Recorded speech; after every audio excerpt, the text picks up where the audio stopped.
vou dar algumas informações históricas sobre o filme.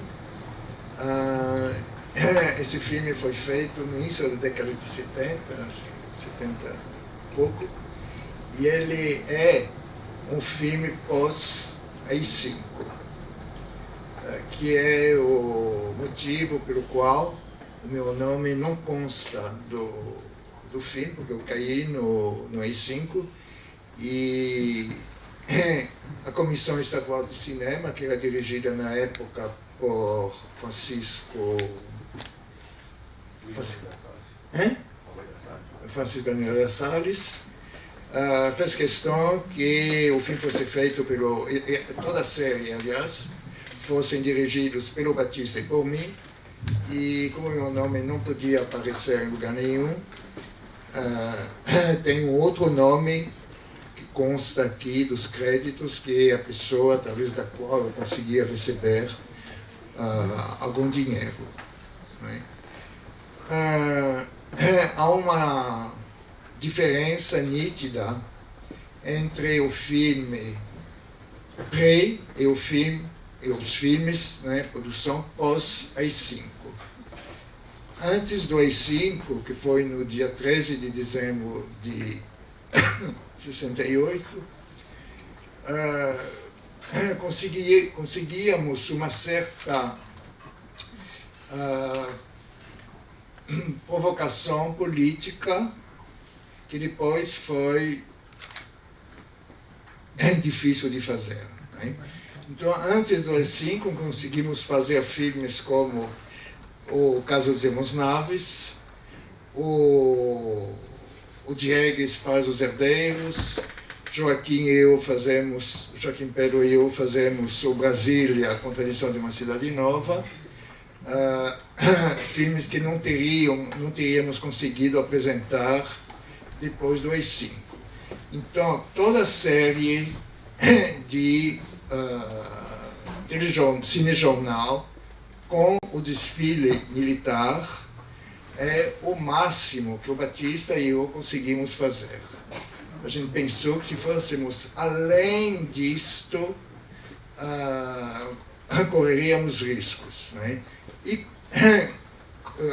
correríamos risco mesmo, porque na terceira parte dessa série, que era o Veracruz, eu, de novo, fui ameaçado de denúncia na Lei de Segurança Nacional por cineastas, e aí eu tive que cair fora. Então a gente optou por um limite, e vendo o filme hoje, eu tive a impressão que realmente fomos ao limite da nossa possibilidade, ao limite da nossa coragem também. Quer dizer, houve realmente uma atitude de coragem. E tem sobre os militares uma música, num determinado momento dos desfiles, tem uma música bastante leve, né, que é o que tinha sido feito pelo Joaquim antes no Brasília, Contradições de uma Cidade Nova, e que os produtores quiseram cortar, mas que conseguimos manter. Bom,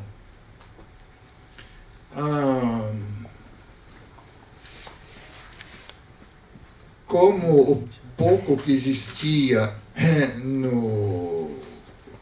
na produção, a pouca produção que existia sumiu, desapareceu, fizemos um filme que, em princípio, seria um filme feito com material de época, mas o material de época era inexistente, portanto, bolamos esse sistema, e o pouco que aparece de cinejornais são cinejornais do DIP, né, que são produzidos no Rio. Né?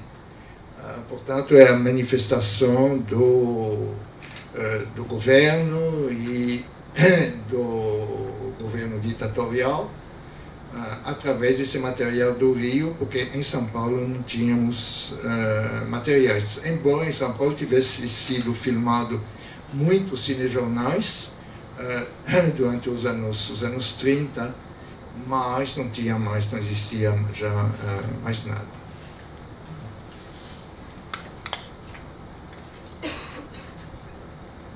Bom, eu vi que vocês riram em vários momentos, e isso não exatamente por causa do meu talento como humorista, eu adoraria gastar um talento como humorista, mas são textos de época.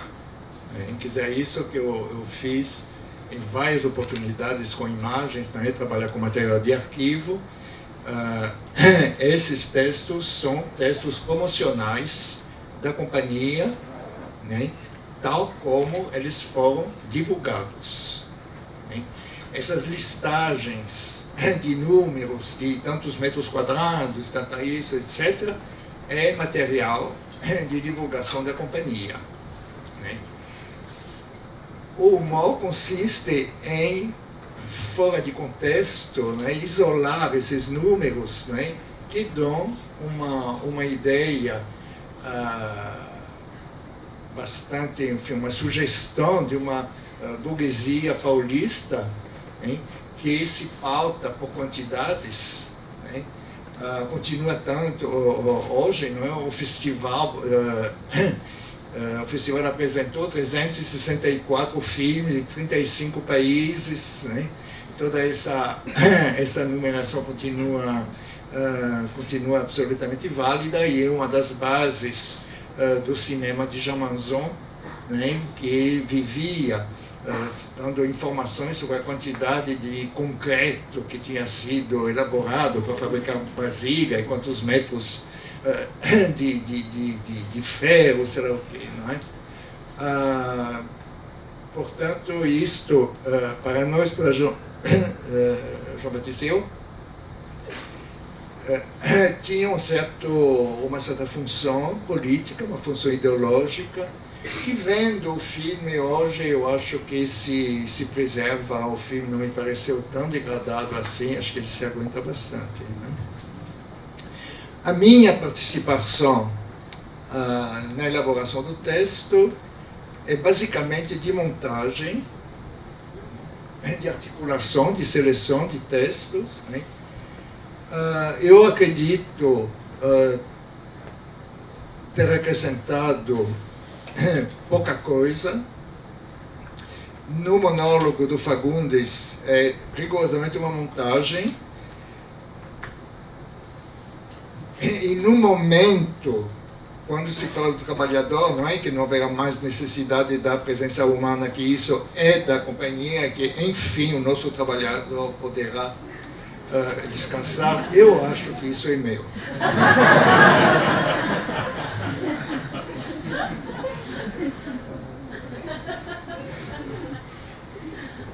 E quanto ao monólogo do Guarnieri, eu o escrevi, quer dizer, toda a história do Fausto Muniz e da mulher, depois que vai para o Rio, enfim, esse tom meio melodramático, eu escrevi, mas a contribuição no monólogo a contribuição do Guarnieri no monólogo é fundamental. E é uma contribuição assim, quer dizer, o texto do Fagundes não é exatamente o que foi escrito. A gente não podia sair daquele poema numérico, né? Uma série de coisas, como o trololó, tralalá, isso não está no texto original. O Guarnieri não tinha trabalhado o texto, antes ele recebeu o texto na hora. Mas, enfim, essa grande capacidade de ator fez com que ele enriquecesse, por exemplo, as ações uma em cima da outra, as notas uma em cima da outra, repetir isso várias vezes, quer dizer, tudo isto é propriamente o trabalho do Guarnieri. Né? Bom, tem uns traços que marcam uma época, de certa forma, por exemplo, aqueles longos travelings sobre a planta baixa no início, quer dizer, isso é muito de época, isso é muito alemão, é uma maneira de filmar, é uma maneira de montar daquela época. Eu atualmente, devido à minha situação de visão e também à qualidade da cópia, as panorâmicas em torno os travelings circulares em torno da companhia Também a gente, não sei agora da imagem, porque eu não consegui ver muito bem, não é? Mas tudo isso, o Batista e eu tínhamos pensado, né, como uma forma de filmar bastante geométrica, né, daquela época, não só ficando de fora, porque primeiro não conseguimos entrar dentro do prédio, e além do mais, porque ficávamos fora dessa companhia que nunca produziam nada, né, dentro dos seus estúdios. Não, então, basicamente isso. A câmera que fez para o Bodansky, esses prédios, não lembro. Não lembro. lembrou Lacrimosa. Hã? Lembrou Lacrimosa.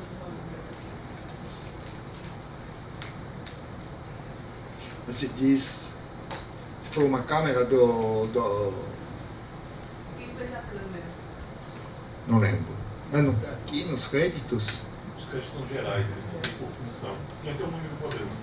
Esse prédio assim, Bodansky, Elisanta, Sara, não tem por função os créditos. Que é da época também. Pesquisadores de péssimos.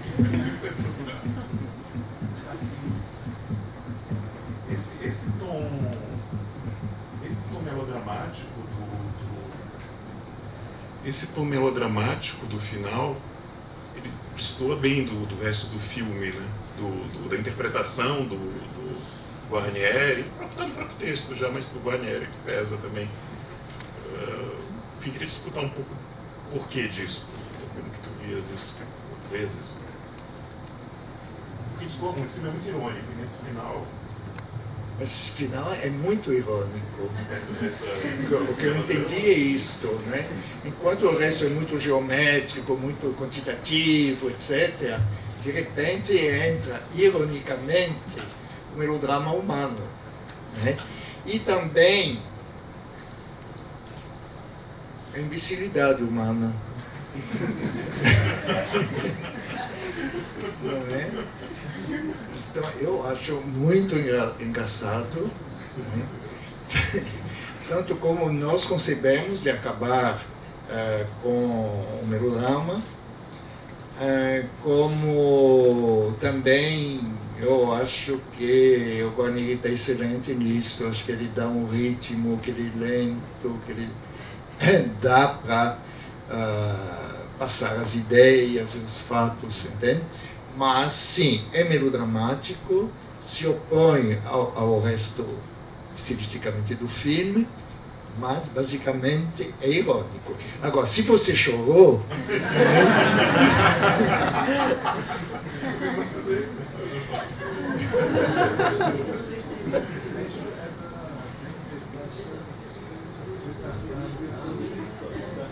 Esse trecho, as informações vêm na entrevista que o Tartari dá a Maria Rita Galvão, na dissertação dela de 69. Essa história do Fausto Muniz, que muito recente, né, a defesa da tese dela para o filme. E, se não me engano, em 69 você estava fazendo também, com o apoio da Sebrap, uma pesquisa sobre a comédia paulistana, silenciosa. Pelo menos na Cinemateca Brasileira, data de 69 e 70. Então, em que medida essa pesquisa sua e da Maria Rita Galvão influenciaram esse filme ali em 70, 71? Nessa pesquisa, se tanto é que isso é uma pesquisa, a Maria Rita não estava. Não, essa sua Maria Rita é Cinema Silencioso Paulista. Ah, sim.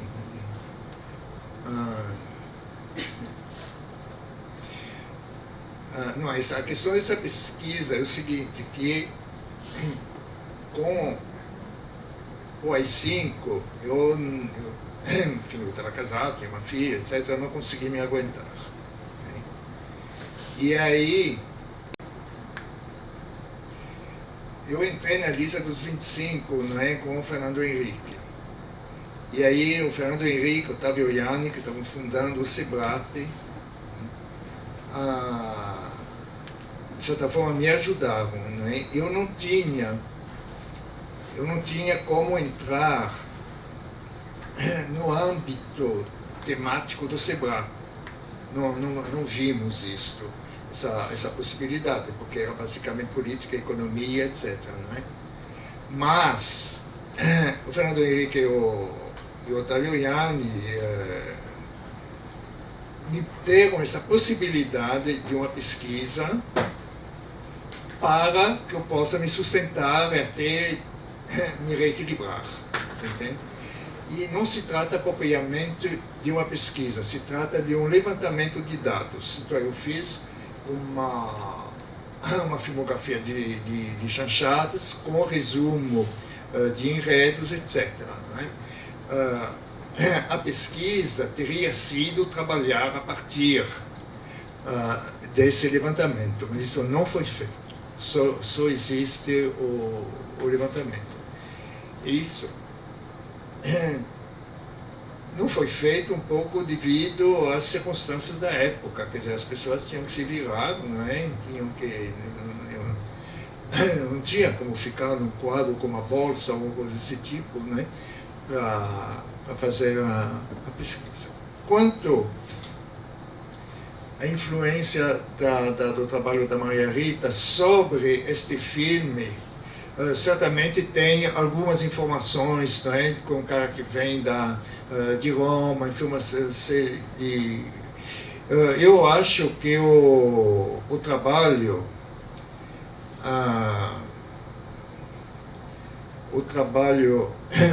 o filme anterior, em que provavelmente a Maria Rita tenha tido o trabalho dela mais que o Policeia Fantástica, não é? Tinha tido mais aporte, não é? Aqui o funcionamento foi o seguinte: a Comissão Estadual de Cinema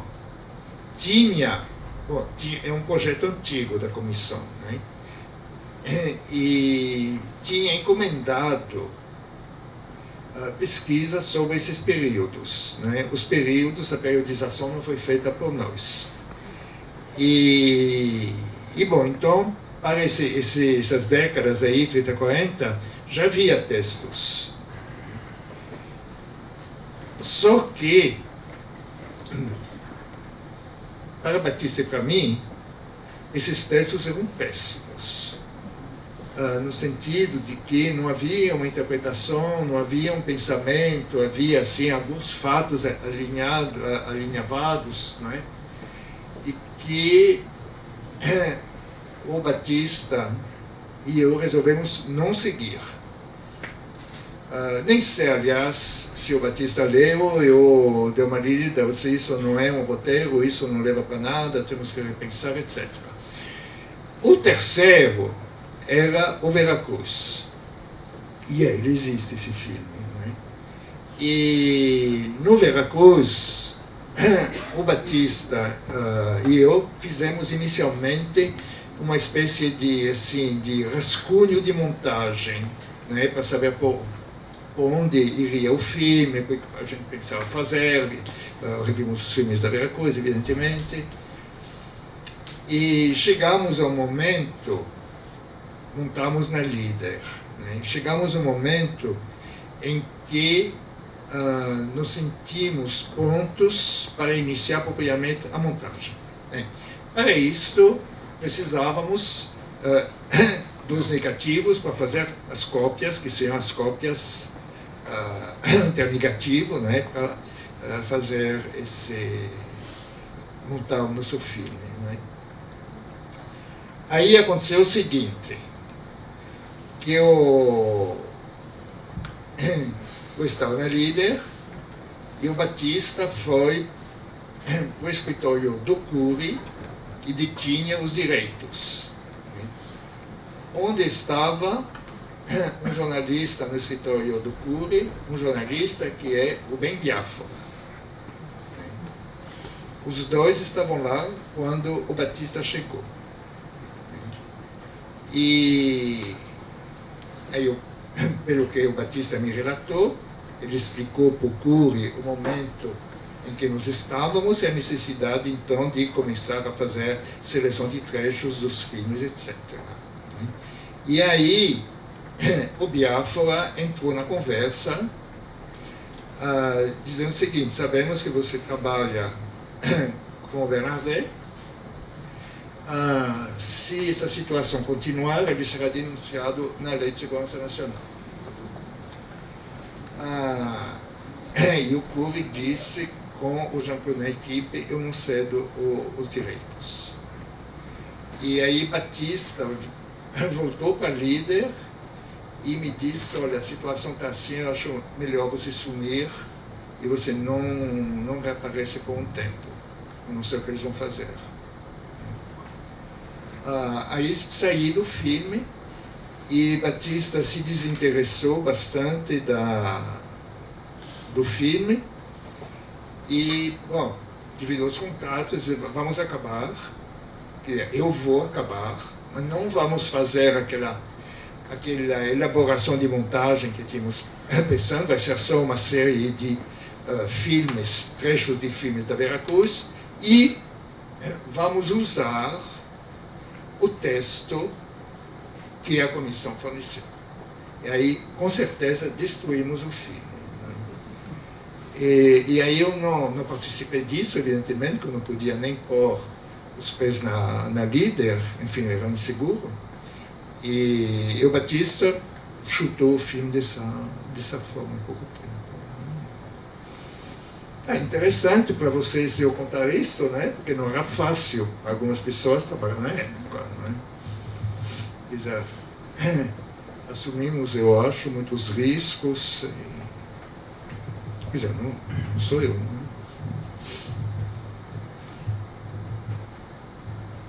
Jean-Claude, no filme tem aquela enumeração dos filmes que foram feitos em 1937, 0 filmes, 1938, 39, e é sempre sob o ponto de vista do longa-metragem, né? E só aproveitando para fazer a relação com o cinema brasileiro, Propostas para uma História, alguns anos depois, quando você lança o cinema brasileiro, aí vai ter um capítulo totalmente dedicado à cavação. E aí eu queria que você comentasse um pouco mais sobre a elaboração do livro Cinema Brasileiro, Propostas para uma História. Comentasse a sua reflexão metodológica ao escrever esse livro.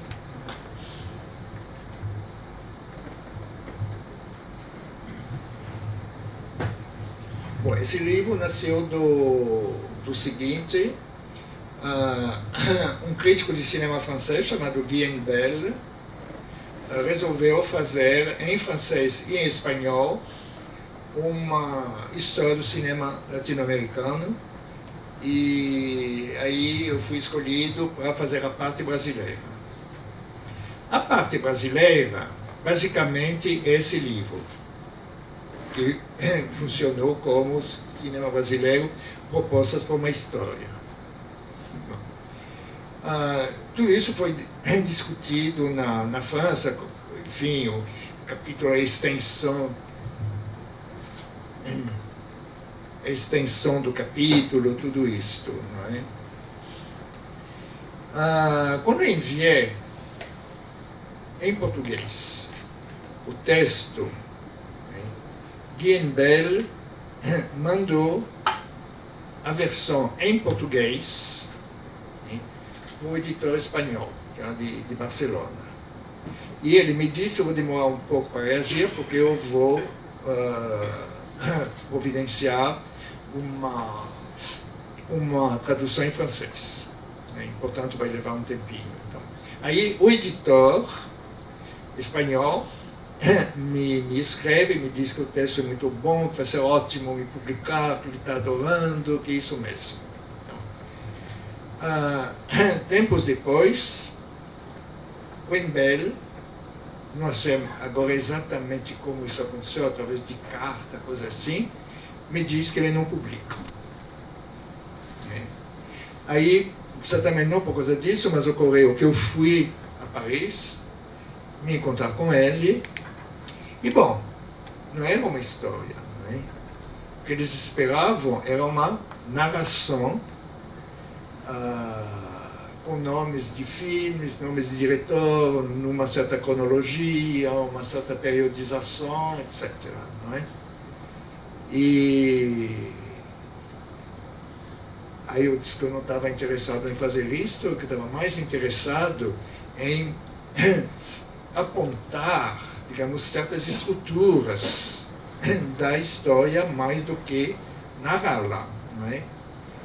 E, bom, é isso que eu estava completamente errado, e eu disse, eu não vou escrever como Sadu, que era a grande referência, não é? Ou você escrevia como Sadu, ou você não era historiador. Não é? E aí eu disse, mas eu não vou fazer isto, não adianta me pedir isso, porque realmente eu não vou fazer isto. Não é? Aí ele me responde, Sadu não é tão mal assim. Bom, aí ele chamou o Paranaguá,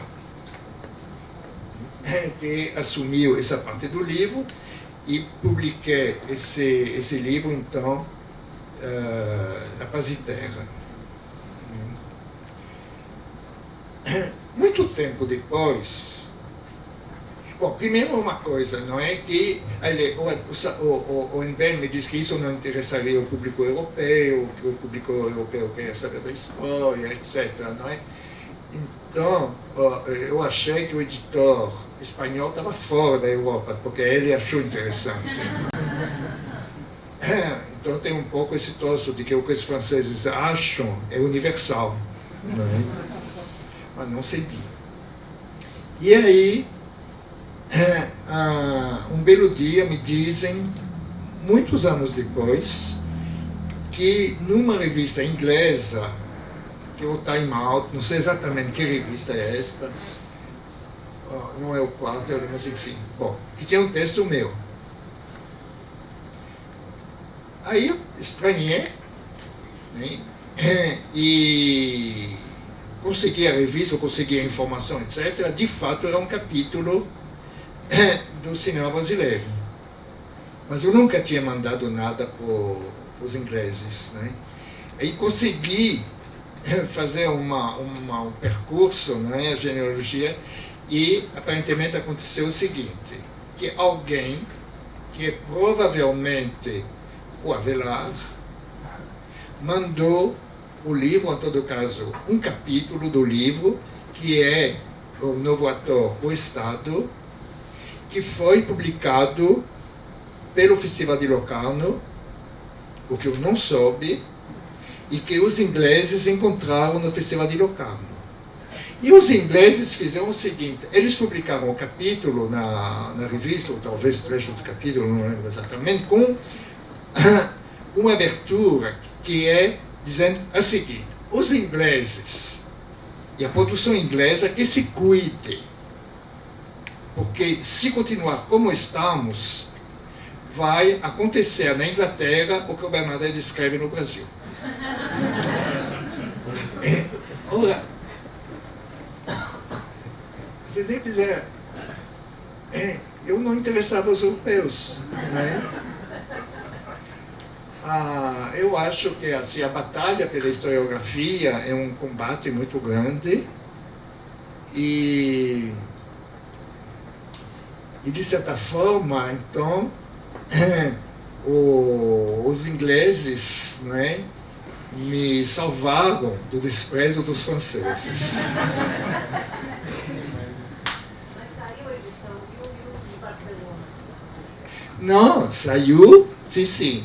Existe essa edição sem o meu texto, quer dizer, eu Paranaguá, que é um brasileiro que morava na época, e continua até morando em Paris, e que fez para Bobo diversos catálogos excelentes, o cubano, o mexicano, enfim, vários trabalhos de pesquisa muito bons, e o Enbel chamou o Paranaguá, que escreveu a história dentro dos padrões solicitados, que é a cabeça dele também.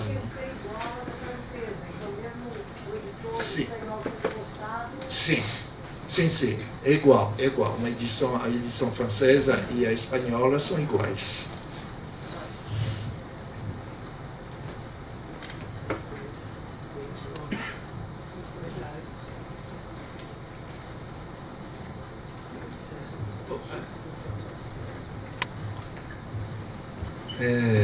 Que repercussão na época que foi lançado o Propostas para uma História, que repercussão ele teve no meio cinematográfico? Como é que o livro foi recebido?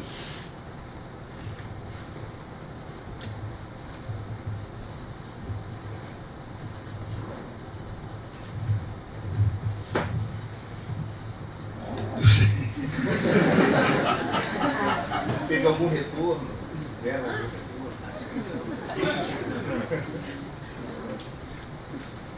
Houve, eu acho que o capítulo que teve mais retorno é o capítulo sobre os cinejornais.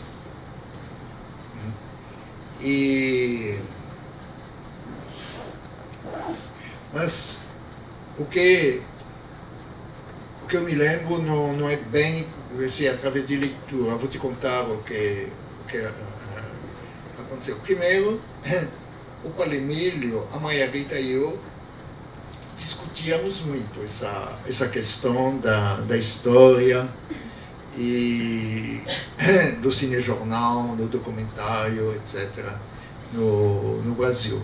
Portanto, que esse capítulo ele nasce um pouco de uma conversa conjunta. Não é? O Paulo Emílio tem um ou dois textos sobre o documentário, publicados um no Recife, que são textos extremamente importantes, não é? Portanto, não acho que eu tenha trazido isto. No entanto, o que de certa forma eu trago é que a história não pode ser contada pela ficção e que tem que estudar o documentário. Né? E eu acho que é nesse livro, sim, em que eu falo da cachoeira. Bom, aí houve uma espécie de seminário no Festival de Brasília, que é o festival em que foi apresentado Tudo Bem, do Jabor. Antes da apresentação do Tudo Bem, que eu não tinha visto, e que seria apresentado talvez à noite do dia em que eu falava, ou no dia seguinte, apresentei essa questão da teoria teoria entre aspas, né, da cachoeira, já que não temos como pensar uma elaboração a partir da ficção, temos que pensar essa elaboração a partir do documentário. Né? E aí eu citei como exemplo, né, a cachoeira. E relatei o que estava no texto. Né? E aí, se não me engano, o Geraldo Sano estava lá e outras pessoas que já tinham visto o Tudo Bem e ficaram pasmos. Porque o filme acaba com essa cachoeira, né, num sentido alegórico, próximo àquilo que eu tinha conseguido extrair através dos jornais, e não das imagens, né, extrair desses cinejornais. Né? E houve uma verdadeira comoção, você entende que isso é incrível, porque o Jabor acabou assim. Né? E isso repercutiu. Isso teve uma boa repercussão. Então, não sei te dizer se é isto que teve uma repercussão maior ou propriamente o texto impresso. Mas aí sim. O novo ator estado, sim, graças aos ingleses. Né? Em todo caso, alguma repercussão deve ter, porque dos livros meus, que continuam se vendendo, esse é um deles, e a Companhia das Letras agora o botou na coleção de bolso. Na condição de bolso, em geral, são livros que saem bastante, não é? De forma que o livro até hoje está circulando. Não é?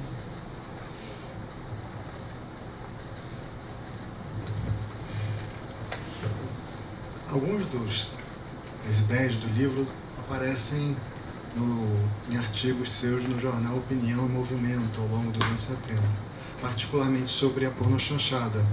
e aquela valorização, por exemplo, da Ainda Garraça Vizinha, Viúva Virgem, em relação às adaptações literárias do Paulo Thiago.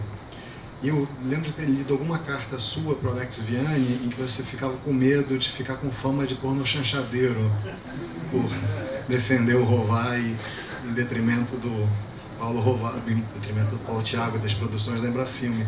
Queria saber se você lembra dessa polêmica aqui. Não, dessa polêmica eu lembro especificamente aquele ponto com Vianney, eu não lembro. O que é importante é que a primeira pessoa que me chamou a atenção no caso a chanchada, né, foi o Alex. Então, isso houve algumas conversas assim, bastante importantes. Agora, essa atitude assumida por mim na opinião e no movimento, os cineastas do cinema novo não suportavam isso. Né? É claro que a opinião devia ser uma caixa de eco do cinema novo e ela não foi. O jornal não foi isso. Bom, então eu vou contar uma pequena história para ilustrar, sem responder a tua pergunta, para ilustrar, etc. Eu fui no Festival de Belém, que acho que é o primeiro festival de Belém, e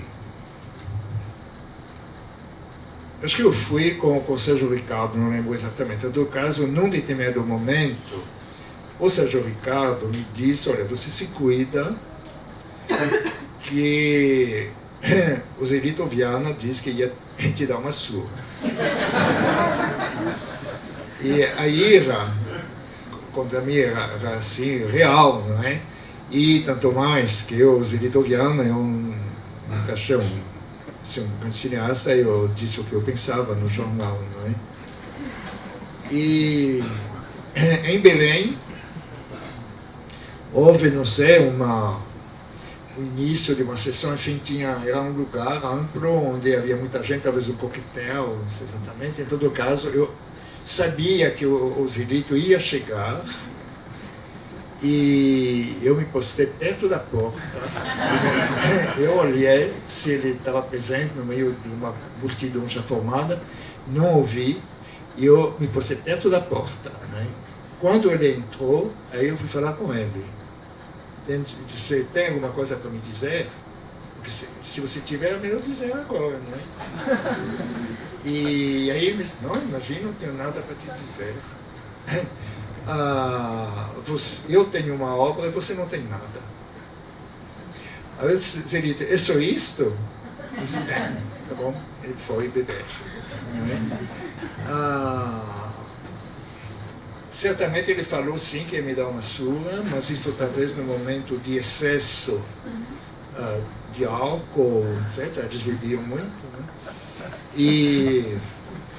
E por outro lado, eu sou um cara de enfrentar. Entende? Então, eu não ia ficar assim, me esquivando dele ou coisa desse tipo, já que ele estava aí, estava chegando, então vamos lá. Por que eu te conto isso? Bom, primeiro porque é interessante.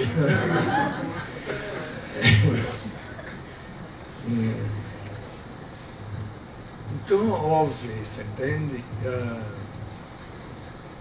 A respeito da chanchada. Bom, sobre a chanchada, eu vou...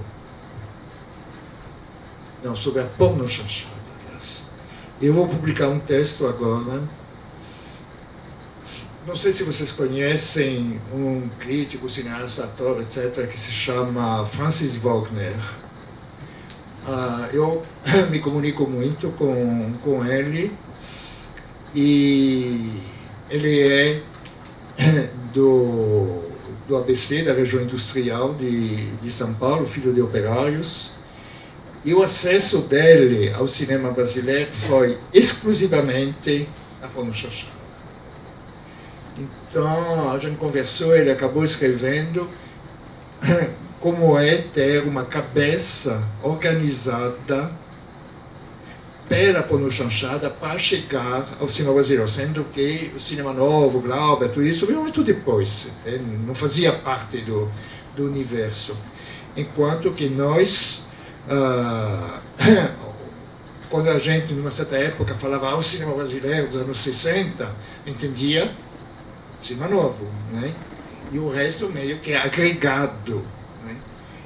Então, eu acho muito importante digamos, o imaginário do Francis, ainda adolescente, né? E na sua aproximação ao cinema brasileiro, né? Então, é um trabalho que, de certa forma, eu continuo, né? E uma coisa que chocou muito, na minha opinião, e que a Piauí retomou alguns anos atrás, que é o seguinte: o editor de cultura do Opinião me pediu, no fim de ano, para fazer um balanço do ano, né? Que é uma coisa que eu detesto. Sim, absolutamente. Mas ele me obrigou a fazer isso, eu acabei fazendo. Aí eu destaquei 2 filmes como os mais importantes do ano. E esses 2 filmes foram Tristes Trópicos, do Arthur Omar, e Ainda Garo Essa Vizinha, do Rovaille. E isto não foi propriamente uma provocação, entende? Foi realmente uma convicção que eu tinha, e essa convicção, enfim, é discutível, mas o que me interessa são os filmes populares ou os filmes realmente de pesquisa, em que tem um envolvimento, tem uma densidade, não necessariamente bons, você entende? Mas uma busca, etc. Não é? E eu não aprecio muito os filmes intermediários, você entende? E muito menos o chamado cinema dito autoral, em que eu acho muita complacência estilística, acho pouco rigor, etc. Né? E então, essa questão da Ainda Garo Essa Vizinha e do Tristes Trópicos era exatamente aquilo que como crítico, quer dizer, eu sou o cinema que eu defendo, entende? O cinema qual sinto relações, né? Ainda hoje, com esse mínimo escândalo que houve, não é? Com De Pernas pro Ar 1 e 2, não é? O 3 não me meti.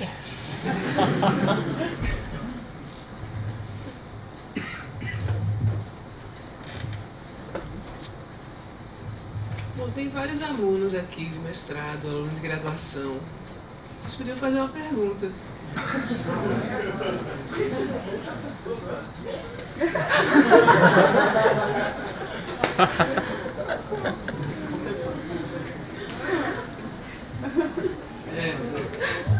Eu sou Rafael, sou aluno do último ano de graduação, né, Marco? Pretendo seguir no mestrado algum dia. Enfim, a gente estava se perguntando, na real, ali atrás, o que a gente poderia perguntar, né? Então eu imagino que, na real, a minha pergunta seja algo que contemple todos os estudantes que estão entrando. É um momento meio complicado e estranho, acho que para o estudo de cinema e para o cinema no Brasil. E aí, assim, acho que a pergunta era mais... Você tem uma pergunta? Sim. Tentando formular certinho. Mas quais seriam, acho que o que você imagina seriam os caminhos para o cinema e para a cinematografia do cinema a partir de agora, assim, algo, sei lá, para a gente mesmo que está começando e não sabe muito bem para onde vai. Exato. E a sonografia? O cinema e a historiografia do cinema.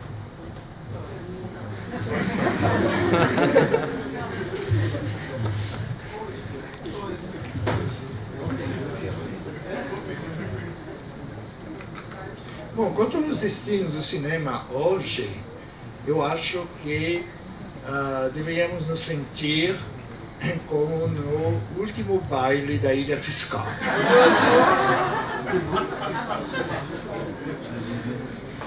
Eu acho que é necessário, não é, perceber qual é a natureza desse regime e pensar que estamos sendo exterminados, não só como cineastas, mas como escritores, como universitários, como intelectuais, como pesquisadores, né? E que essa questão de pensar se quem vai ser o próximo diretor da Ancine e se vai ser mais Bolsonaro ou menos Bolsonaro, etc. Eu acho que é necessário pensar que estamos entrando num regime, ou seja, mudança de estrutura do Estado que não nos quer. E simplesmente continuar a cavar militar, etc., não vai nos levar muito longe. Quanto à sonografia, não sei exatamente o que você quer, mas o cinema, pelo menos o cinema culto brasileiro, é muito pobre em matéria de sonografia, de som, de imaginação sonora. Os cineastas brasileiros, em geral, não têm imaginação sonora. Né? E o fato é que, nós trabalhamos sobre os anos 60, um dos momentos mais célebres em termos de cinema e som, cinema e música, é a Quinta Baquiana. Né? Esse sucesso da Quinta Baquiana, que é magnífica dentro do filme, é também a expressão de uma carência de imaginação musical e sonora. Nos anos 60 é provável que tenha havido uma ideia sonora, que é o som do carro de boi de Vilas Secas. Isso sim, realmente é uma criação. Nos anos, não sei exatamente quando, provavelmente 80, não é, depois da lei da anistia, o Ismael Xavier era diretor da revista Filme e Cultura, da Embrafilme. Eu fiz de várias colaborações, e uma delas é uma espécie do que se chama dossiê, né, sobre som, em que eu fui entrevistar diversas pessoas, músicos, técnicos de som, né? Então eu vou te dar, quer dizer, tem umas pérolas absolutamente cômicas nessa história, né? Mas eu vou te dar apenas duas, né? Para você perceber a dimensão do problema. Era isso que você queria saber ou não? Ah, não? Ele tinha perguntado sobre historiografia, mas a sua resposta está melhor do que o mesmo.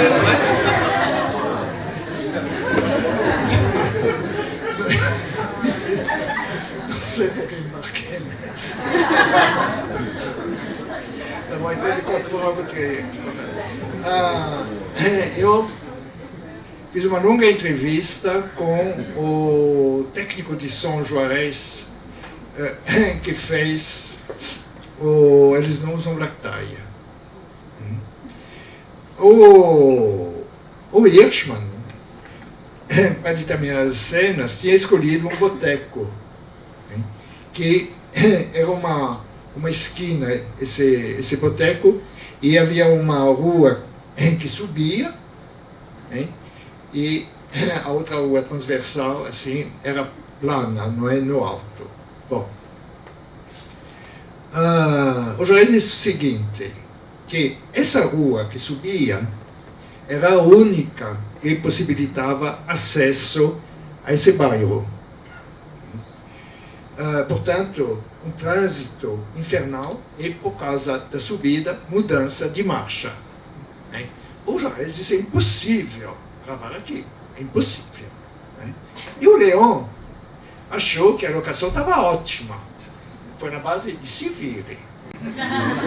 E realmente a cena foi feita sem levar em consideração as opiniões do técnico de som, naquele lugar que era legal, né, do ponto de vista da cenografia, da esquina, movimento de trânsito na rua, etc.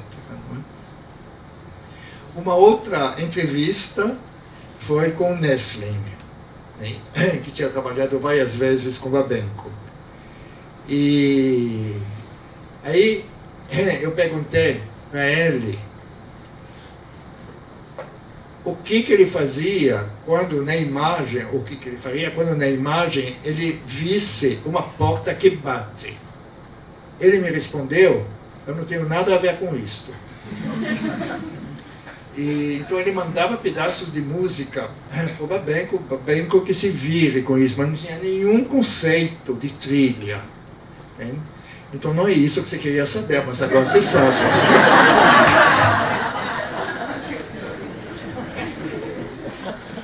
Não, então... O que ele queria? Ele perguntou sobre a historiografia do cinema, já hoje. Os caminhos, e principalmente pensando neles, estudantes da graduação, estudantes do mestrado, que estão começando esse trabalho de pesquisa. Bom, é difícil eu responder por vários motivos, porque como estou quase cego, eu não acompanho a literatura sobre a questão, né? Nem na internet, nem em livros, né? Portanto é muito difícil. Mas Sadu não é tão mal.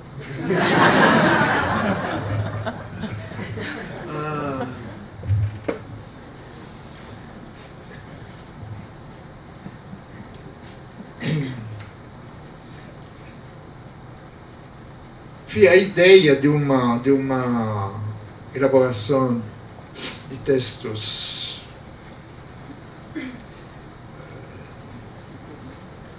isso eu trabalhei bastante com a Maria Rita, é não partir de modelos que se apliquem. Num determinado momento, não sei exatamente quando, a FIAF decidiu fazer uma história mundial do cinema por país. Né? Bom, já tem esse recorte de por país. Né? E a FIAF mandou uma periodização. Né? Por exemplo, do fim do século passado até 1914. Né? De 1914 até 1918. Bom. Né? Então nós escrevemos, Margarita e eu, escrevemos um grande relatório sobre o fato de que, do ponto de vista cinematográfico, 1914 no Brasil não tinha nenhuma relevância, quer dizer, tinha relevância na Europa por causa da guerra, não é?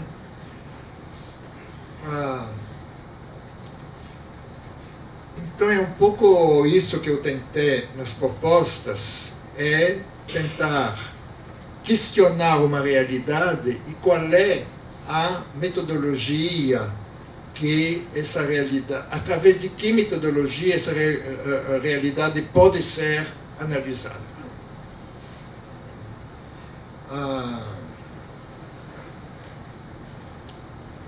Por exemplo, também no estágio que eu fiz na França, isso depois da história com Sadu, aí com uma historiadora, a questão de que, por exemplo, de rejeitar os panoramas, não é?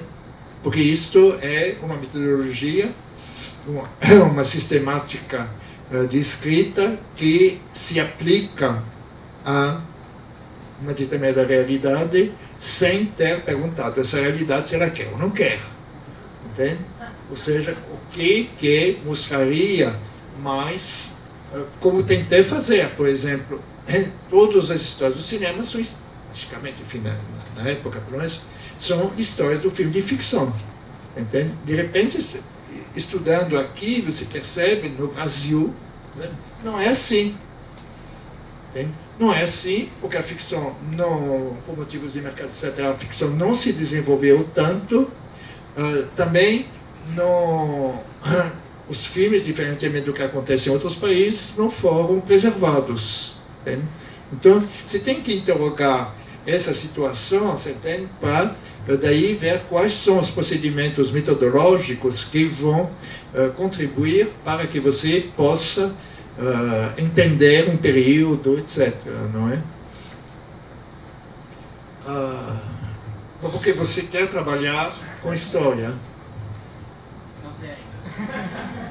Certo. E que história é essa?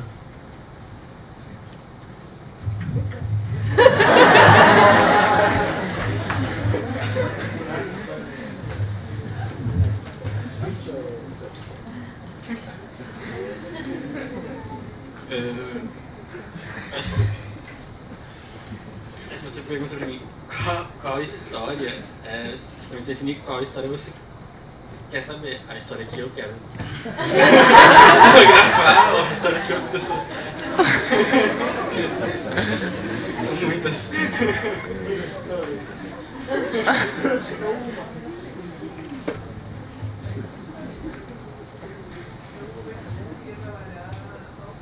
Sim, entrando na graduação, eu cheguei a pensar em uma iniciação científica, né, sobre As Presas de Satanás na Vila do Leve Trás, que é um filme de 61, esqueci o nome dele, mas é Isso, exatamente. E pensar nas alegorias que o filme traz, essa relação com o Nordeste, etc. No momento que eu estava descobrindo cinema novo e meio deslumbrado. Mas eu acho que tem algumas fotografias não exploradas assim, no cinema brasileiro, principalmente a produção de cineastas negros, a produção de cineastas mulheres, que está começando a ser explorada nos últimos anos, que eu acho que tem um grande caminho ainda assim na historiografia mais canônica. A gente já tem muito caminho a ser seguido nessas leituras. Você fazer a pergunta?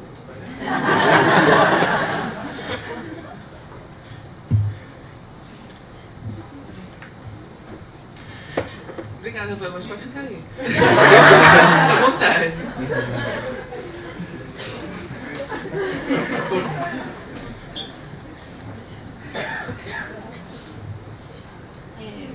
Meu nome é James, eu sou estudante de cinema e talvez eu tenha uma pergunta ingênua e romântica. Se tem algum filme que te marcou, assim, que a partir do momento que você viu esse filme, você mudou, né? Seu olhar sobre o cinema, seu olhar sobre a vida, sobre o mundo, sei lá.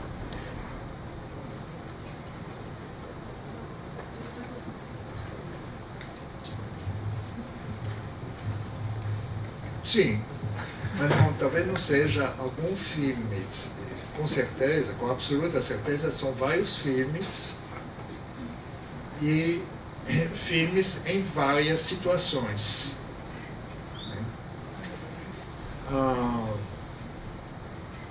Por exemplo, a questão da Dulce Vida. Eu fui profundamente marcado pela Dulce Vida e a tal ponto que na época eu escrevia no suplemento literário e o suplemento, em geral, a gente enviava os artigos, né? Não havia seleção de temas, mas o editor me pediu para escrever sobre a Doce Vida, porque eu já tinha visto a pré-estreia, ele sabia que eu gostava, etc. Não é? Bom, passar por cima de alguns detalhes, talvez não sejam detalhes, e esse texto que eu escrevi teve uma enorme repercussão. Quer dizer, é talvez o primeiro texto que tenha essa repercussão praticamente nacional. Aí eu fui convidado por uma casa da cultura italiana, fui convidado para isso, para falar do método crítico, para isso e para aquilo, né? Então eu fiquei um pouco surpreso, um pouco desnorteado com esse sucesso, né? E foi bom no seguinte, porque eu pensei, no meio de tudo isto, que o leitor que eu mais queria nunca leria esse texto, que é o Fellini. E aí que eu percebi que se eu quisesse um diálogo com a área de produção, a área de criação, direção, etc., eu tinha que escrever sobre filmes brasileiros. Porque se eu continuasse a escrever sobre, sei lá, Antonioni, eu podia fazer análises muito boas, ter um certo reconhecimento, etc., mas eu não concebia a crítica dessa forma, eu concebia a crítica como uma intervenção cultural, né? E através de jornais, através, quer dizer, né? Então isso foi fundamental. Eu poderia citar vários, sim, mas um outro é o ano passado em Marienbad. Na época eu trabalhava na SAC, que é a Sociedade dos Amigos da Cinemateca, e a gente fazia pré-estreias e estamos articulados com um distribuidor, e à meia-noite a gente podia fazer pré-estreias de filmes de arte, digamos, que seriam lançados mais tarde, né? Bom. E quando eu vi ano passado em Marienbad, fiquei, não entendi nada, evidentemente, como todo mundo, mas fiquei muito abalado pela linguagem, pela forma narrativa que eu nunca tinha visto, etc. Né? E aí eu estava com um grupo de amigos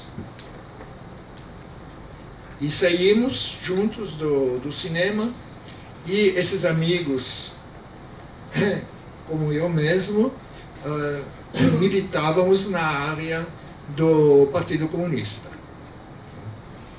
E esses amigos, umas 3, 4 pessoas, pelo que eu lembro, odiavam esse filme por ser típico da decadência, da arte decadente, da burguesia, etc. Não é? Aí caminhamos na Rua 7 de Abril durante um tempo e aí eu sentia digamos, uma afinidade política com eles, indiscutível, né? Mas eu não podia aceitar isto. Aí me separei deles, ainda na 7 de Abril, e voltei para o cinema, que naquele momento eu já tinha fechado as portas. Bom. E aí,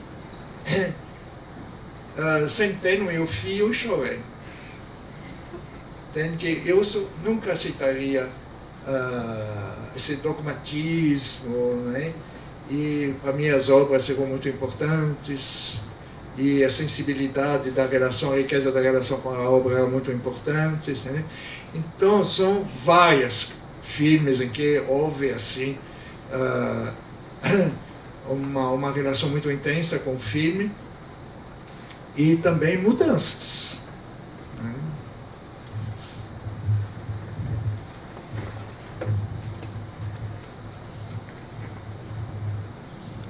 Alô, boa noite, Jean-Claude. Meu nome é Pablo.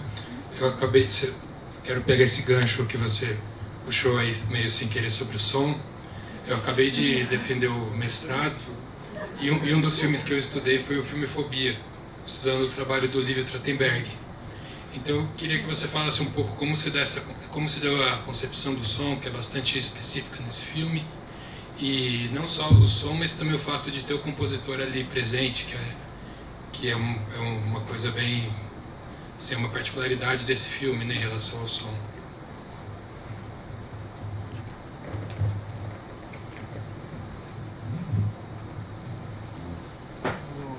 Eu fui ator do filme, não é? Eu não acompanhei a elaboração sonora, não acompanhei nada. Não é? O que eu posso te dizer é o seguinte, é que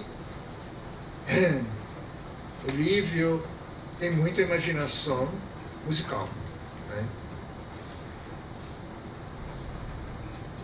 Mas é um músico, como aliás todos os músicos, que precisa ser dirigido. E ele é muito intempestivo e se tem que enfrentar isso. Então ele tem xeriques, ele tem que enfrentar. Eu trabalhei com o Lívio sobre anos 60. E aí tivemos sessões de trabalho em que ele dava o arquivo, não é, na ilha, não é? Eu disse, como montador para a ID da Creta, não é, que estava montando, disse, eu não vou montar isso. Não vou. Aí, eu digo, porque na época a ID não manejava bem ainda o computador, aí eu disse para Marcelo, você pode apagar esse arquivo. Não é? Aí ele entra em pânico, fica olhando para o Lívio, aí o Lívio diz, como que eu devo fazer isso, você entende? E eu disse, não, então você tira isso do timeline, você entende que eu não quero saber desse arquivo, bota no outro lugar do teu computador, se você não quiser apagar. Eu digo para o Lívio, eu pensei a estrutura sonora dessa sequência dessa forma.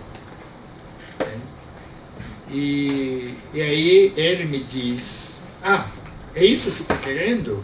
Então tá bom, vamos lá. E aí ele fez o que eu queria, mas mais rico. Entendendo? Acrescentando uma coisa na qual eu não tinha pensado, né? Que um som, enfim, da passagem do corredor, e que ficou ótimo, você entende? Às vezes, as pessoas deixam o Lívio trabalhar solto, né? E nem sempre dá muito certo isso. Agora, por outro lado, no roteiro que eu tinha dos anos 60, eu acabava com aquele abraço do Gil, né? Eu acabo aquele abraço porque era uma das canções do último show que ele e o Caetano fizeram no Brasil antes do exílio. Então aquele abraço para mim funcionava muito como a canção da despedida. E para Lívio aconteceu o seguinte, que só funcionava assim para quem soubesse da situação em que estavam o Caetano e o Gil no momento desse show, inclusive das restrições que eles tinham, que não podiam falar do exílio. Então, aquele abraço é um adeus, etc., que só vale para quem sabe da situação. E é uma canção muito euforizante, muito envolvente, etc. E aí o Lívio me mostrou, ele fez uma reunião com a montadora, com o produtor, etc., para tirar a canção. Aí eu achei que ele tinha razão e a canção foi tirada do final. Mas, digamos, precisa um diálogo forte com ele, entende? Não é dizer para ele, eu fiz esse filme, agora eu quero que você faça a trilha, não é? Eu fiz a trilha também com ele do São Paulo Sinfonia e Cacofonia, né? que foi assim, extremamente interessante, porque uma coisa de que eu tinha receio é que, como o filme é feito de fragmento, não tem um fio condutor, assim, eu achei que eu precisava de uma composição forte para dar unidade ao filme, para segurar esse filme. Então começamos a conversar nesse sentido. A Dora e eu fomos mostrando alguns trechos dele para ele tomar conhecimento de como o filme estava sendo montado, coisas desse tipo. E depois, eu disse, olha, não sei como fazer isso em música, mas se a gente pudesse encontrar uma maneira de tratar a música de forma analógica ao tratamento da imagem, seria beleza. Então fizemos o seguinte, projetamos filmes de diversas épocas, filmes brasileiros de diversas épocas, para ele ouvir a ambiência sonora, como se gravava, qual era a tonalidade, etc. E a partir disso fizemos, basicamente ele fez, uma opção que foi o São Paulo Sociedade Anônima, e a valsa. E aí ele começou a decompor os elementos da valsa, etc. E a fazer essa música, essa composição que eu adoro, absolutamente adoro, em que a valsa nunca aparece. Ela vai, mas aí passa para outra coisa e daqui a pouco ela vai, mas nunca se forma. Então, é muito bom trabalhar com ele se houver esse diálogo intenso. Mas, no caso do São Paulo, com o Wilson Sukolsky e ele, a Dora e eu fomos um dia lá para o estúdio e eles mostraram que eles tinham elaborado, e fizemos uma versão só da imagem paralela, sem synco, sem absolutamente nada. E aí eu disse para a Dora, agora temos um filme. Porque ele se integrava tanto com a imagem, etc., que agora sim, agora vamos detalhar, vamos montar tudo isso. Sempre. E estou contando também um pouco isto.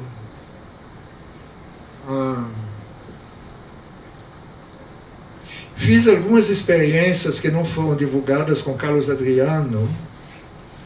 São pequenos poemas com material de arquivo, às vezes muito curtos, 1 minuto e 10 segundos, etc. Tem um pouco mais extenso.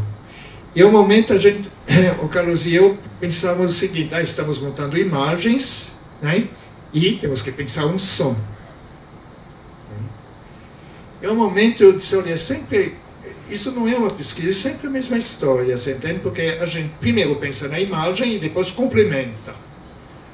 E isso é extremamente nocivo, não é um pensamento global, audiovisual, propriamente dito.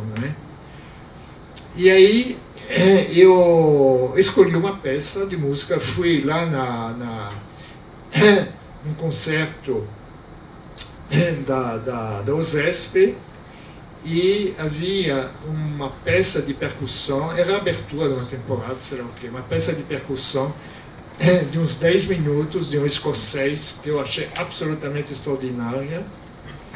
E aí achei depois essa peça na internet, eu disse, vamos montar imagens a partir desse som.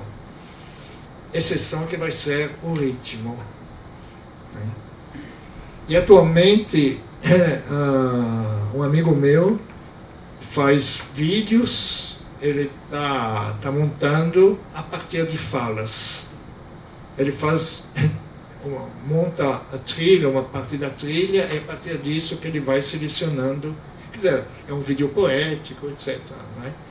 E realmente essa questão do pensamento musical e do pensamento sonoro, de uma forma mais geral, do cinema brasileiro, é bastante pouco.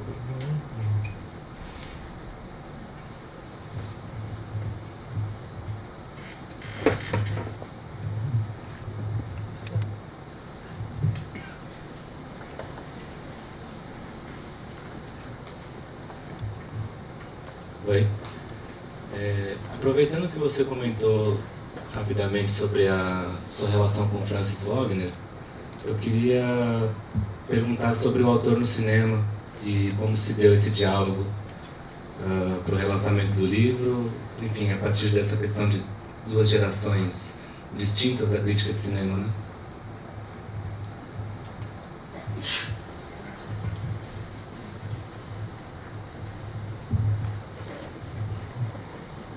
Bom, aí tem uma conjunção, digamos, de dois vetores, né?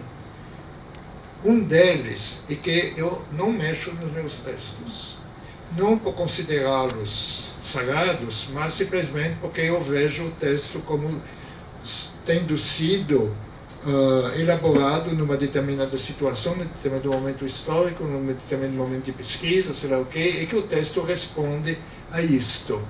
Então, eu nem sei o que seria atualizar um texto. Por outro lado, o que importa é o texto no presente. Uma vez, num debate, acho que foi em Tiradentes, uma coisa assim, alguém me perguntou o que eu quis dizer escrevendo não sei que frase parece que é do Brasil em Tempo de Cinema. Aí eu disse para essa pessoa o seguinte, que eu não me lembrava ter escrito isto, não é? E que eu não sabia muito bem, não é? O que significava essa frase. Mas disse para essa pessoa que o problema não era um problema meu, que era um problema dela. Entende? No sentido de que essa frase tinha motivado, de alguma forma, entende? Porque não entendeu, levantou perguntas, etc. Entende? Então, o que atualizava o texto, tornava o texto presente, é esse leitor, no caso, essa leitora. Né? Bom, então, essas reedições, o texto não é alterado e tem pessoas que colaboram, que pode ser o Coutinho, que pode ser o Cadiu, que pode ser, você entende? No sentido de manter o texto à tona, mas não é o autor que faz isso, você entende? É a partir de um diálogo. Né? Portanto, quando o Sesc fez essa proposta, aí eu pensei, tudo bem, não mexo no texto, mas tem que ter alguém. O que não foi feito pela Martins Fontes com a trajetória. Né? Eu acho que não houve uma compreensão entre o editor e eu, ele editou o texto, mas não era isso que eu pensava, nem isso que eu achava tínhamos combinado. Né? E aí eu conhecia o Francis, né? Temos conversado muito em muitas oportunidades, eu achava assim uma pessoa bastante diferenciada. Ele fez um mestrado na ECA, em que ele fala do Paulo Emílio, eu, Ismael, etc. Eu não li esse texto porque eu achei chatíssimo. E eu disse para ele, olha, cuidado com o academicus, né? Você é ilegível, é chato o teu texto, é aborrecido, e você faz a mesma coisa que você critica em outros. Né? Então parei a leitura, mas eu me dou muito bem com ele, acho que ele tem um pensamento original. E aí, então, eu propus o Francis para o Sesc, que aceitou, e depois o Sesc me telefona e diz que o Francis se entusiasmou, escreveu muito ali de uma publicidade infinita, aliás, e tinha ultrapassado digamos, o prefácio, o pós-fácio, não é? Que é um outro texto. E que ele não tinha, assim, não queria me discutir comigo, mas que estava discutindo com Sesc a questão da coautoria, visto que saía do prefácio, o texto curto que apresenta um livro, com uma proposta dele, Francis. Né? Aí eu disse que coautoria estava ótimo, tudo bem, e ele escreveu. Eu sei que o texto, eu não alterei o texto dele, nem só acrescentei um pequeno desenvolvimento sobre na Estrada da Vida, mas o texto dele está intacto. E realmente ele desagradou a várias pessoas e ele pode realmente ser discutido, né? Não, mesmo a mim, ele não me convence sempre. No entanto, é um texto, principalmente do domínio brasileiro, que sai das trilhas pelas quais costumamos pensar. Bem? Então, esse pequeno abalo que ele coloca, para mim, já é válido. Você não está obrigado a pensar como ele, nem a concordar com ele, mas reconhecer que ele está fora das trilhas oficiais, isso, para mim, já é uma contribuição. Então é isto. Isso é engraçado?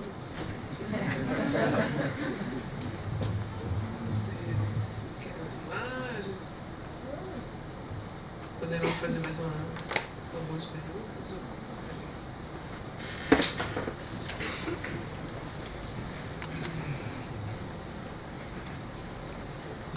Olá, boa noite. Meu nome é Ariel, sou aluna da graduação, estou no terceiro ano. Você estava falando sobre o impacto da crítica no realizador, no autor. E é muito interessante ver como o seu trabalho parece realmente impactar em quem faz filme e, enfim, casos de pessoas que falam, fiz esse filme por verdade. Mas eu penso em como a crítica mudou e como a crítica vem sendo feita hoje em dia. E acho que eu me questiono um pouco se o impacto da crítica continua o mesmo hoje em dia. E talvez, não sei se você tem contato com a crítica de hoje, mas é mais ou menos assim.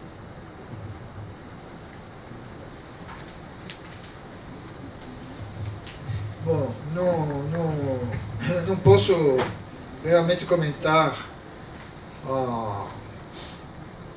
sobre o tema que você está propondo, porque eu não consigo, por motivos visuais, acompanhar a crítica na internet. Não é? De qualquer forma,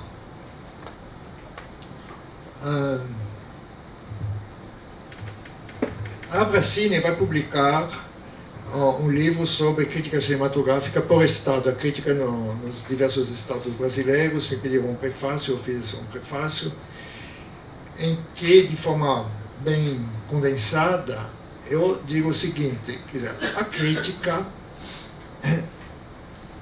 não existe. Não é? A crítica, até agora, pelo menos, eu tentei sair um pouco disso, mas até agora, é uma produção textual. Essa produção textual, ela se apresenta de alguma forma, seja um jornal cotidiano, seja uma revista trimestral, etc. E a crítica é totalmente diferente dependendo do veículo. Quer dizer, não dá para pensar o meu pensamento, você entende? O meu pensamento num determinado jornal é um.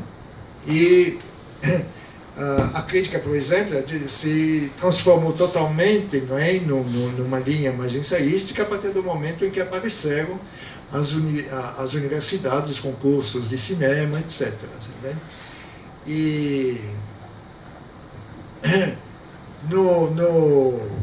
nos anos não sei quanto, mas enfim, ainda durante a ditadura militar, eu fui convidado pelo Jornal da Tarde, que hoje é um jornal do Grupo Estado, mas que hoje não existe mais. Né? E aí me disseram o seguinte, que eu teria que fazer um texto um texto curto, enfim, né? Do qual 1/3 seria dedicado ao enredo do filme, a resumir o enredo. Entende? E que, isso caiu aqui, e que o público-alvo seria um casal que escolhe um filme na sexta ou no sábado à noite. Domingo não. E aí tem sentido essa escrita, não, você entende? Mas não, isso não é para mim, isso não faço. Nem. E mesmo numa época em que era bem difícil encontrar emprego e dinheiro, não é? Para mim é impossível fazer isso. Então eu acho que a crítica ela tem que ser pensada no quadro em que ela se produz, para onde ela vem sendo encaminhada, etc. E dentro disso que ela repercute.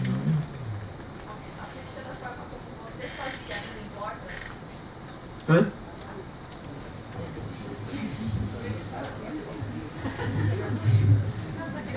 A crítica da forma como você fazia ainda importa hoje em dia?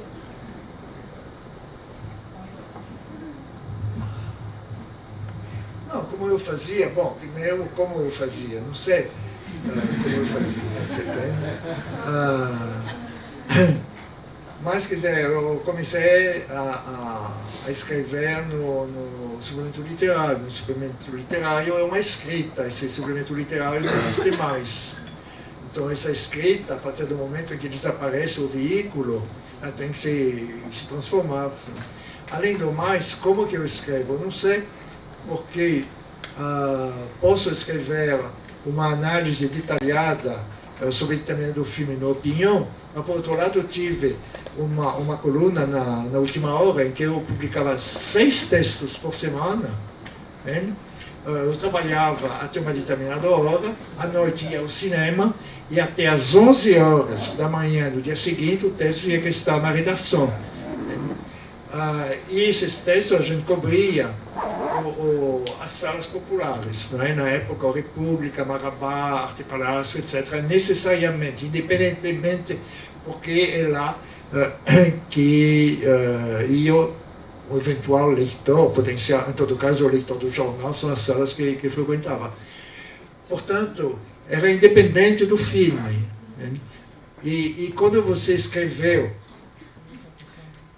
um primeiro texto, um segundo texto sobre um filme bíblico, posso te jurar que o terceiro é muito difícil. Aí sabe, você tem vontade de fazer aquilo que você não pode fazer, seria uma ironia, etc. Né? Que seria inconveniente para o jornal e para o leitor, que vai, de fato, assistir, não é, a esse Nero quinto episódio. Não é? E perguntar sobre as suas críticas audiovisuais, seus ensaios. Você falou um pouco do São Paulo, mas também sobre o Bressani, escrita em cena, ou sobre anos 60. Anos 60 não é uma crítica, não é? Não é uma análise crítica, é uma tentativa de percorrer a década de 60 da queda de Jânio Quadros até o AI-5, fazer um panorama, digamos, arte e sociedade através de trechos de filmes, não é? Mas uma questão que eu me coloquei há muito tempo disso, é o seguinte: a diferença entre a crítica literária e a crítica cinematográfica, como também, aliás, a crítica de artes plásticas, etc., o musical.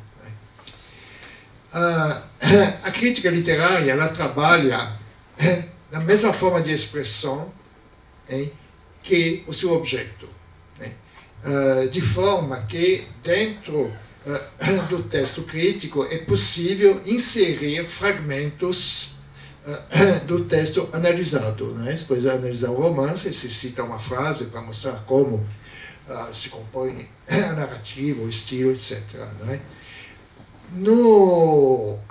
Nas outras formas de produção artística, isto é impossível.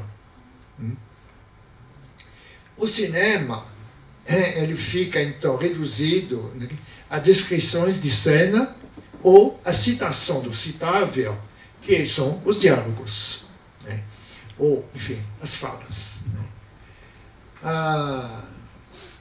Portanto, eu me interessei pela possibilidade de um trabalho analítico através da imagem.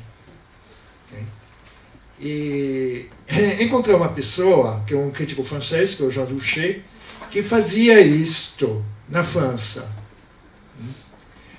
Aí tivemos um encontro, eu vi o que ele fazia, mas basicamente ele escolhia um filme e a imagem, o vídeo era trechos do filme comentado e havia uma espécie de voice-over que comentava, dava informações históricas, etc. Né? De forma que eu não me interessei muito por isto, embora eu entendesse por que ele fazia isto. E que o cinema tinha entrado no chamado baccalaureat, né, que seria o Enem aqui, né, em que no baccalaureat, por exemplo, você tem que ter lido, se tem um programa mínimo, tem que ter lido também os romances, etc. E quando introduziram o cinema, tinha que ter visto determinados filmes clássicos, etc. Isso gerou uma grande produção de críticos de cinema, historiadores, em função da instituição baccalaureat, entende? Bom, mas isso não tinha sentido no Brasil. Então, quando eu voltei, fiz um pequeno trabalho sobre Bressani, sobre aspectos estilísticos da obra do Bressani, principalmente nos primeiros filmes, né? Só que eu fiz isto na época do VHS, fiz isto a partir de matrizes VHS da ECA, que, portanto, já eram bastante desgastadas pelas projeções feitas nos cursos, né? E, além do mais, com equipamento que, toda vez que você precisava fazer uma montagem, mas depois você achava que não é bem aí o corte, etc., você tinha que fazer uma nova geração de material. De forma que essa obra existe, ela se chama Bressani em Cena,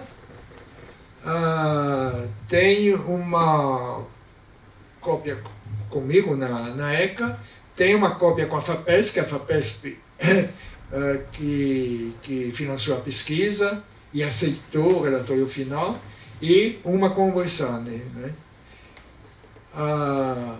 Outro dia eu mostrei esse trabalho para um jornalista que estava curioso, aí ele me diz a única coisa seria remontar. Né? O som, a voz é do Tom Bastos, isso daria para aproveitar, mas visualmente, e tem uma cópia com vocês também, não é? Mas não está rodando muito bem. É? Não está tocando muito bem a cópia. Não tá, não. Eu tenho VHS, mas o meu VHS quebrou, então não consigo checar. Você tem uma versão em VHS? Eu tenho. Mas eu acho... Porque se você pega a crítica atualmente, a que eu leio em jornais, basicamente não é uma crítica de filme. Né? É uma crítica da suposta significação dos filmes. Né? Quer dizer, a questão da matéria, da materialidade visual sonora, não é trabalhada, entende? Mas é trabalhada a significação social, a ética, moral, etc. Bom,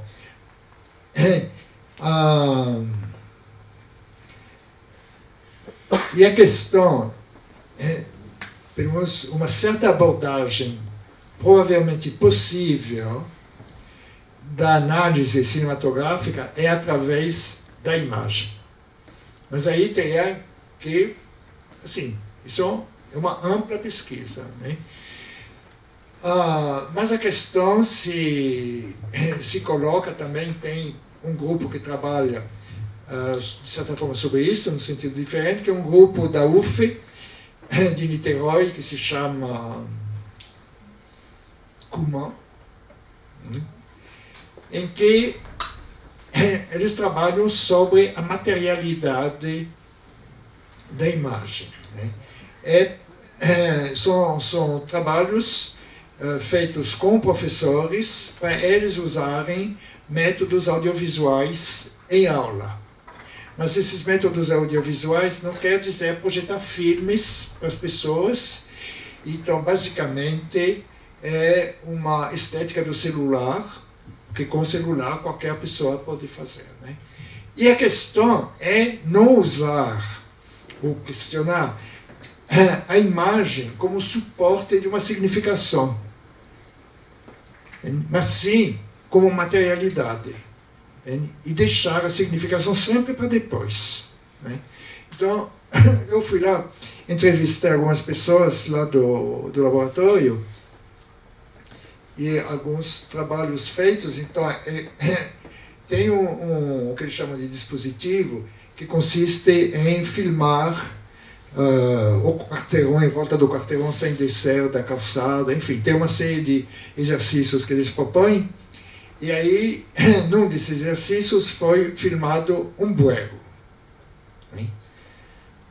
A razão pela qual a pessoa, que aí o professor, não é? São professores que estão sendo treinados, filmou o bueiro, é uma razão totalmente de significado. Porque o bueiro estava cheio, o bueiro estava isso, estava aquilo, então é uma maneira assim, de crítica, não é? A manutenção desse equipamento urbano. Portanto, a imagem ela é não proposta na sua materialidade, mas a sua materialidade não é nada mais do que um cabide para uma significação. Então, o trabalho deles consiste em justamente fazer perceber essa materialidade. Esqueça. Isso tem um problema, não é? Esquecimento do conteúdo, etc. Mas o que eles estão propondo, o que eu discuti com eles, é uma forma didática, entende? De acesso à produção e também à visualização do audiovisual. Porque, frequentemente você pergunta para as pessoas se elas viram um determinado filme. A pessoa, ela sai disparando em cima dos personagens, do enredo, da moral, você entende? E o filme onde está? Não é?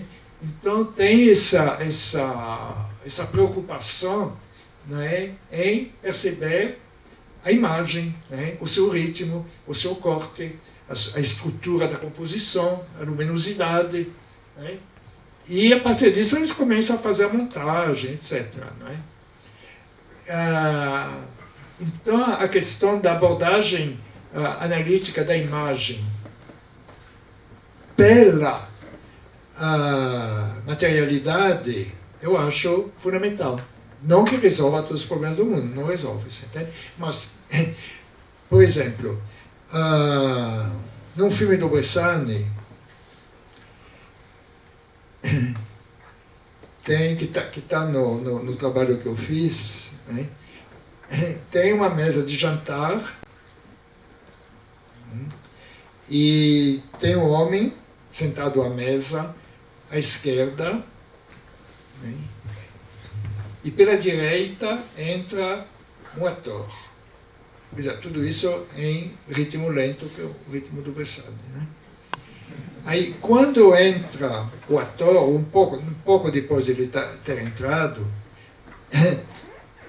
o Tom Bastos diz: os atores entram em cena.